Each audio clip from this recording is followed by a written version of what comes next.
জয়গুরু। বার ছিল রবিবার, দিন 30শে নভেম্বর। সেদিন ছিল দিহিঙ্গলা সৎসঙ্গ কেন্দ্রবিহার মন্দিরে মন্দির প্রতিষ্ঠা দিবস। তাই আমরা চললাম দিহিঙ্গলা।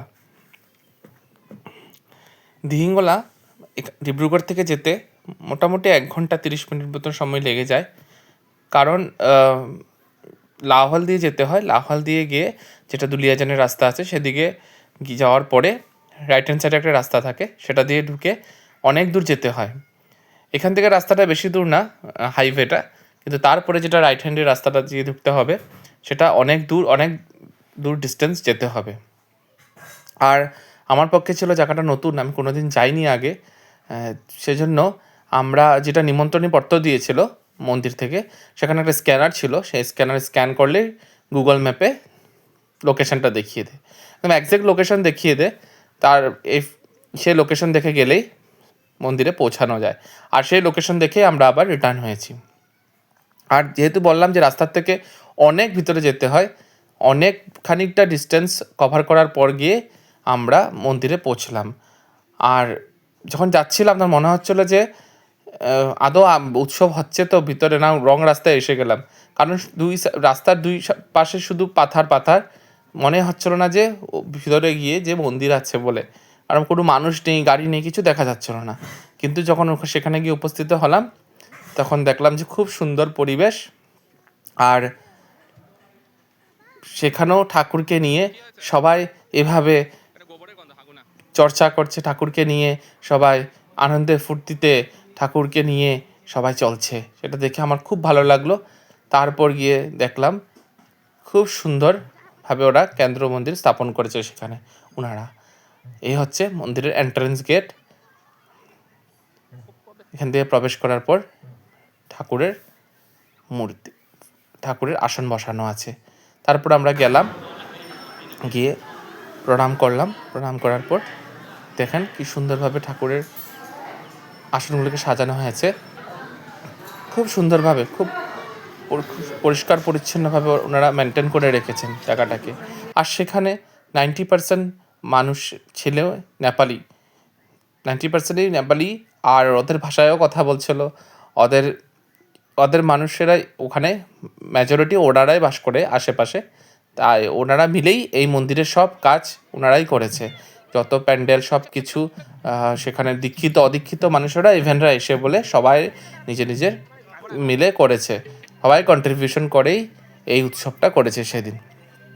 তারপর এখানে স্টেজ বানানো হয়েছিল, সেখানে নাম কীর্তন চলছিল। আর আমরা যাওয়ার সাথে সাথে আমাদেরকে হাত ধোয়ানো হলো, হাত ধুয়ে প্রসাদ দিল। প্রসাদে ছিল আপনার ওদের যেটা একটা পিঠা থাকে নেপালিদের, সেল পিঠা বলে নাকি, সেটা ছিল। তারপর কলা ছিল, চানা ছিল, বাতাসা ছিল।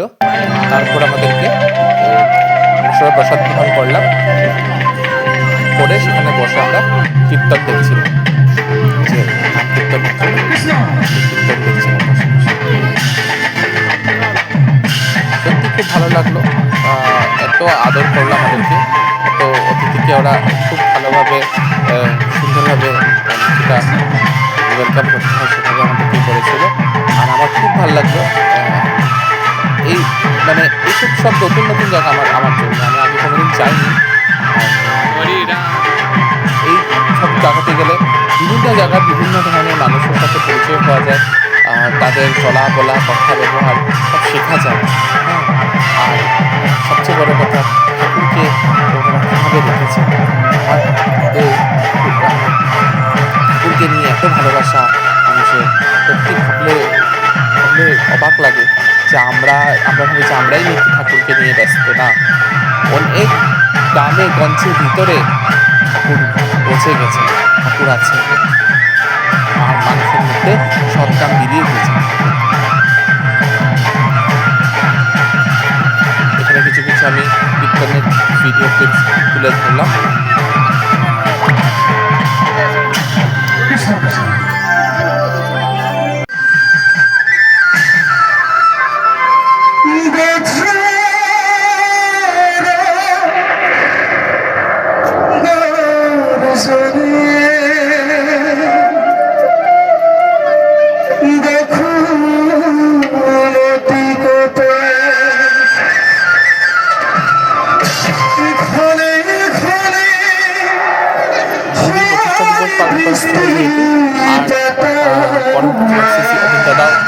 আসছিলেন এখানে গত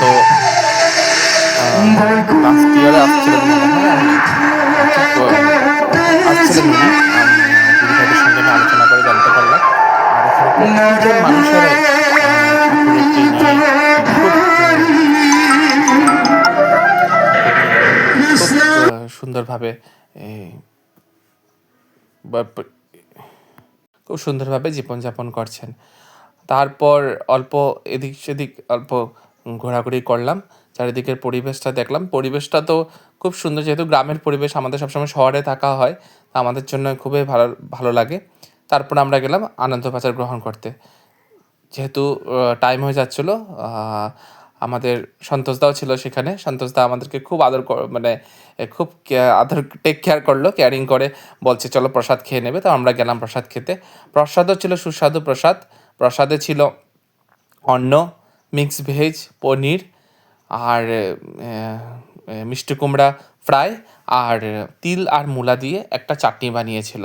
এটা বলে নেপালিদের বলে সাধারণত চাটনি দেয়ই ওরা, কোনো কিছুতে হলে চাটনিটা দেয়ই। তো আমি একটু নিয়েছিলাম, একটু ঝাল হয়েছিল, বাট প্রসাদ খেতে খুব টেস্টি ছিল। এই হচ্ছে প্রসাদ বিতরণের ওনাদের সিস্টেম। খুব সুন্দরভাবে, কোনো ভিড় নেই, কোনো ধাক্কাধাক্কি নেই, সবাই শৃঙ্খলাবদ্ধভাবে পড়ে প্রসাদ নিচ্ছিলেন। তারপরে আমরা খেলাম, প্রসাদ খেয়ে এসে আবার মন্দিরে উপস্থিত হলাম। এই হলো মন্দিরের চারিদিকে ডেকোরেশন, আর খুব সুন্দর বাগান, ফুলের বাগানও লাগিয়ে রেখেছেন। তারপর শুধু মাতৃ শুনলাম, তারপরে আমরাও গেলাম, আমরা গিয়ে একটু ছেলেরাও গিয়ে যোগদান করলাম। খুব আনন্দ ফুর্তি হচ্ছিল ঠাকুরের কীর্তন করতে করতে। সবাই খুব সুন্দরভাবে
শেষ হওয়ার পর সন্ধ্যার প্রার্থনার সময় হয়ে গেল।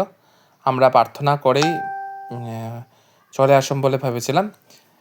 তারপরে প্রার্থনা হলো, আমরা সবাই মিলে প্রার্থনা করলাম। প্রার্থনা শেষ হওয়ার পর সেখানে কিছু কিছু প্রোগ্রামের আয়োজন করা হয়েছিল, সেগুলো দেখতে পাবেন আগের ভিডিও ক্লিপে, আমি দেখাচ্ছি।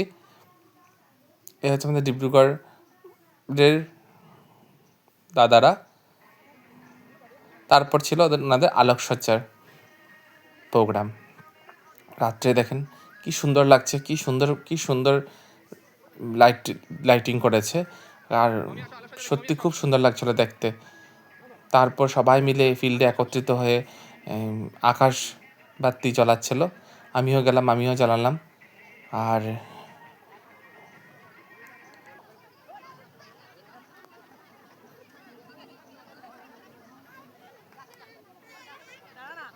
সবাই মিলে আলোকসজ্জার আতশবাজি ফুটালো, আকাশবাতি উড়ালো।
आज जगमग दुनिया सारा, आज जगमग दुनिया सारा, हर जीवन प्रकाशित करने आया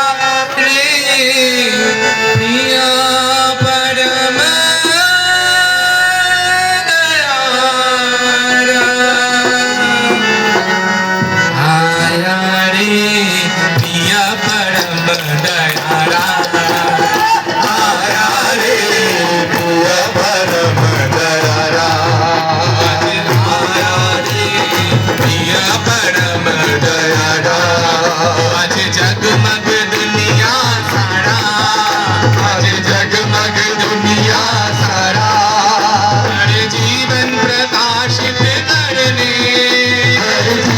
प्रकाशित करने आया रे प्रिया परम दयारा, आया रे प्रिया परम दयारा, आया रे प्रिया परम दयारा। जगमग दुनिया सारा, आज जगमग दुनिया सारा, हर जीवन प्रकाशित करने आया रे प्रिया परम दयारा, आया रे प्रिया परम दयारा, आया रे प्रिया परम दयारा।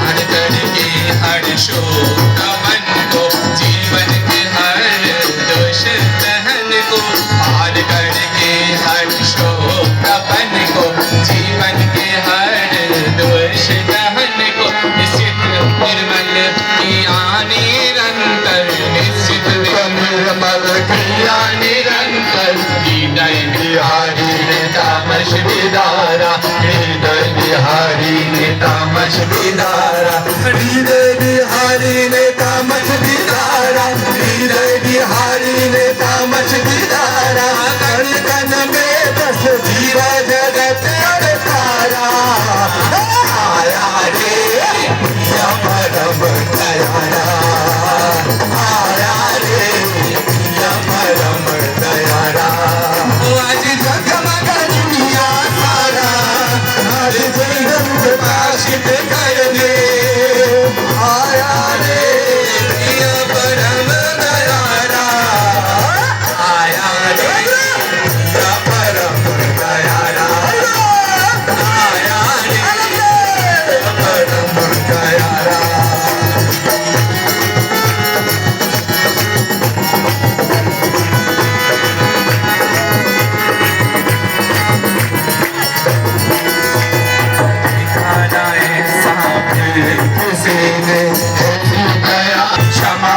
शासन है उसका, हो क्षमा शासन है उसका, भव भय शरणागत का उबारा, भव भय शरणागत का उबारा, भव भय शरणागत का उबारा, भव भय शरणागत का उबारा, भव भय शरणागत का उबारा, भव भय शरणागत का उबारा। सबसे न्यारा है ठाकुर हमारा, आया रे प्रिया परम दयारा, आया रे प्रिया परम दयारा। आज जगमग दुनिया सारा, आज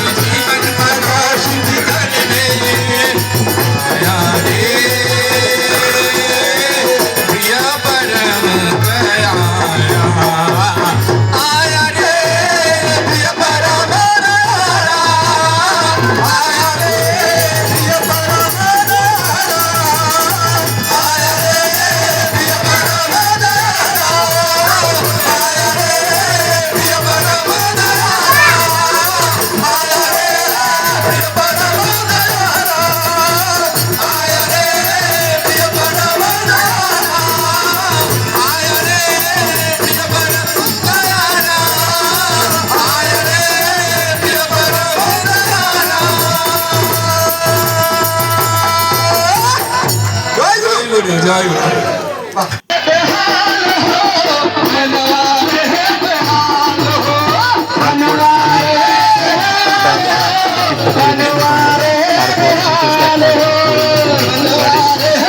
সবাই মিলে খুব আনন্দ করছিল সেখানে। পরিবেশটা খুব সুন্দর, একটা কীর্তনমুখর পরিবেশ হয়ে উঠেছিল। তো ভুলে গেছিলাম যে কোথায় আছি বলে। আর ঘরে যাওয়ার জন্য আমরা একটু দেরি করে দিলাম। আমরা বললাম না, পরিবেশ ছেড়ে যেতে ইচ্ছা করছে না। দেখেন কীভাবে সবাই মিলে তুমুল কীর্তন শুরু হয়ে গেছে।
তারপর কীর্তন শেষ হওয়ার পর আমাদেরকে বললো যে প্রসাদ দেওয়া হচ্ছে, আপনারা প্রসাদ নিয়ে যেতে পারবেন। তারপর আমরাও গেলাম, একটু প্রসাদ গ্রহণ করলাম। প্রসাদ গ্রহণ করে আমরা রওনা হয়ে গেলাম